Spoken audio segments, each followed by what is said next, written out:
Okay, and we're back again, and this time we're actually going to do something. So, you walk up here, and a big keyhole you reside with square. So, this thing kind of does the Chrono Cross thing. Oh, and it also has a time system, as you can see there, kind of like Majora's Mask.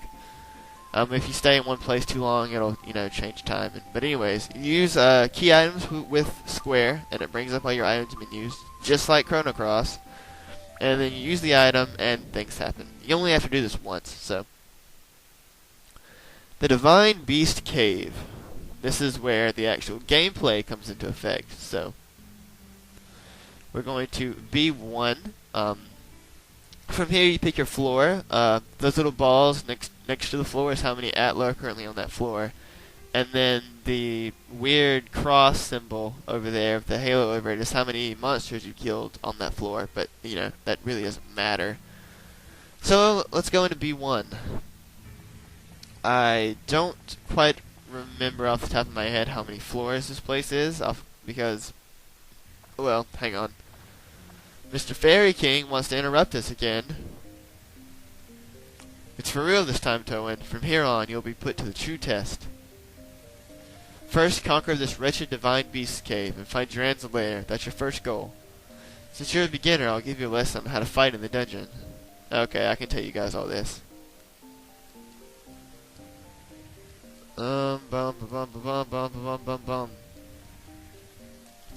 Okay. Alright. So basically he just kind of gave us a tutorial on gameplay that I'm just going to tell you guys because I can explain it better than he can.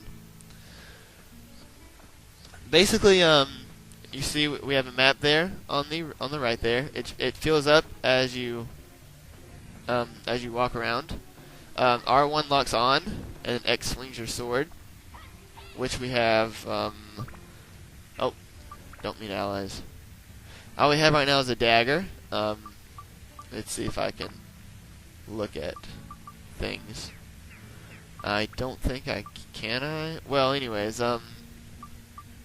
as you can see, all those odd thingies next to it, we have wind at the top, which is the current element.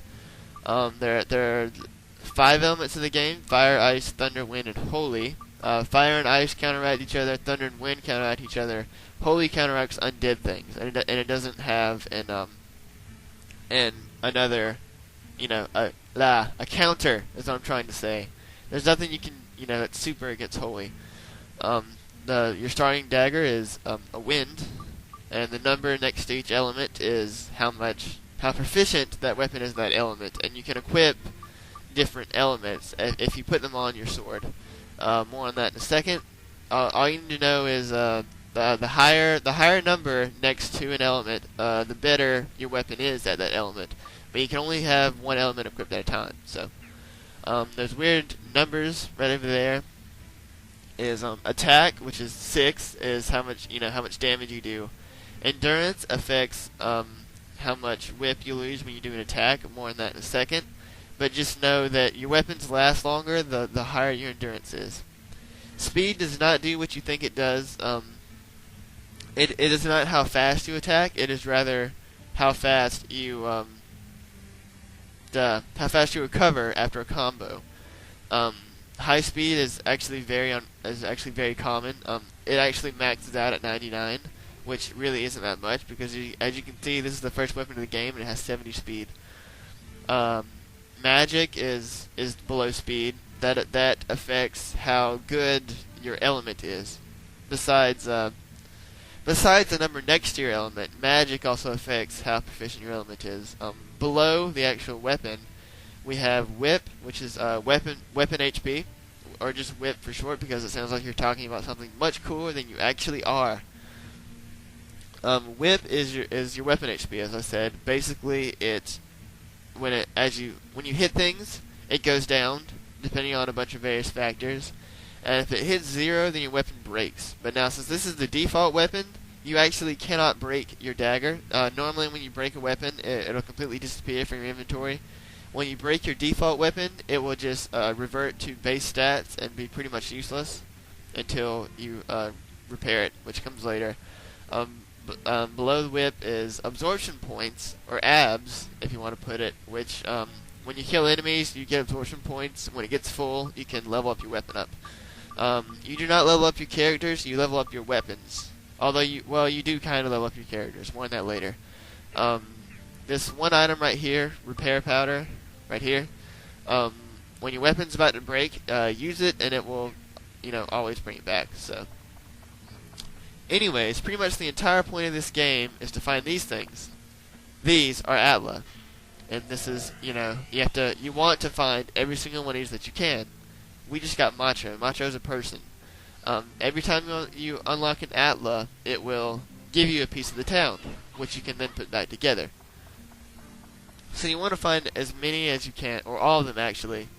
Every single one you want to find in the dungeon, because rebuilding the village gets you all kinds of goodies. There's some trees, but all you need to know is that you want your Atla. And I'll talk more about that in a second. These are treasure chests. They do what you think they do. Oh, we got some more repair powder. Cool. Dungeon floors are always randomly generated. Always. If you come back, they will never be the same. So you get a bunch of various things every time you come here. Now, to go on to the next floor, you have to kill enemies until you find what's called the gate key, which a random enemy will have the gate key. I really should talk about the enemies. I suppose I'll do that in a second. I'm trying to find something I need. There's some vents. As you can see, we're getting a lot of more basic components than anything else. I'll show you what to do with these when it becomes pertinent. There we got a lamp. That's a pretty basic thing for this town. Well, for the most of the game, really. You find lamps a lot. So let's see what we can find over here. That heart in the top left is your HP. When it runs out, you die, of course. Below your HP is your weapon HP, so you can see it more. Below that is your thirst meter, which is, in fact, one of the things that turned a lot of people off about this game is the thirst meter. When it runs out, you get it runs out over time. I'm trying not to die here and talk at the same time. It goes down over time. As you can see, it's depicted by the raindrops. When it gets completely down, you will get what's called thirst status, which makes your HP constantly go down. I'm getting repair powder out the wazoo. I'm getting lucky. To recover your water, you have these kinds of waters. Right now I have tasty water, which gives you, I think, like 5 drops back, because you can increase your maximum thirst gauge. So just know that that's there. There's a map. Map shows you the entire dungeon floor. These things are magic circles. If you step in them, it will randomly do something good and or bad. I would recommend not doing them because you can screw yourself up. So I'm not going to bother, actually. That green dot over there is where you came in from. The yellow dot is where you leave once you found the gate key, which I have not. So I'm going to go ahead and explore over here on the left side of the map first. Because, I'll have to go back that way anyway because it's where the exit is. So, anyways, enemies. Dasher is very easy. When they get close, they're going to charge you. So you just attack prematurely. And here's the gate key.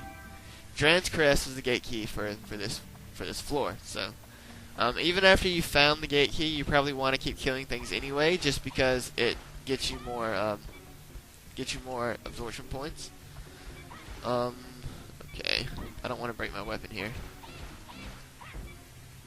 Okay, we're gonna go ahead and repair. There's some money. I'm going to go ahead and repair my weapon. These slots up here you can set items to, and it will use them automatically. But I'm not going to do that right now. I'll do that more in a second. Here's some more Atla. Do not leave a floor until you found every single piece of Atla. Let me go ahead and tell you now, because you have to come back if you don't. So, there's some river. What do you have for us? Sign. Hooray. Lots of enemies. Let's kill you, kill you, kill you, kill you. Kill you. So dashers are nothing. Cave bats die very fast. They get close to you and then they charge you. They have the capability of poisoning you, so if you get hit, you might get poisoned. I'm going to go ahead and use my bread. Food heals you, gives you life back. Oh, no, I don't want an active. I want to use it. And then I'll go ahead and use my water because we're almost done. So, anyways, sorry for all of the big super tutorial explanations, but that's all for now. So stay tuned for the next part when we might actually get something done. See you guys there.